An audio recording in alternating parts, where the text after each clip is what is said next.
তো হ্যালো বন্ধুরা, good night. দেখতে পাচ্ছ এখন 11টা বাজতে ঠিক 5 মিনিট বাকি, আর আমি এই টাইমে প্রায় ঘুমিয়ে পড়ি, কারণ সকালে আমার 4:30-4টার মধ্যে উঠতে হয়, হাঁটতে যেতে হয়। তো আজকে আর যাবো না ভাবলাম, ওই জন্য একটু লেট করে উঠলাম। তবুও 4:30টায় উঠলাম। উঠে এবার কী করবো, আমার তো সকাল সকাল ঘুম ভেঙে যায়।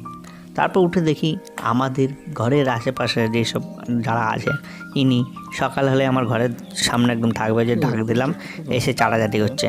ওকে যেখান থেকে ডাক দেবো টমি বলে চলে আসবে, ঠিক আছে। এদের মানে খুবই ভালো লাগে, ভালোবাসতে। আমার সত্যিকারে বলতে কুকুর বড়ো, বিড়াল বলো, ছাগল বড়ো আমরা। আর এই যে আমাদের মহারাজা, ওই যে নিচে ঘুমিয়েছে, সকালবেলা এসে কয়েকবার মেয়াও মেয়াও করলো। আমি দেখছি খুঁজছি কোথায়, দেখছি মার খাটের তলায় নিচে এখানে ঘুমিয়ে আছে। আমি ডাকলাম দুবার করে, খালি সাড়া দিল মি। ঠিক আছে, তো ওনার এখন ঘুমানোর মুড, ও ঘুমায় থাকবে। ঠিক আছে, শুয়ে থাক। সাড়া দিচ্ছে শুনতে পাচ্ছি। আবার এই পাশ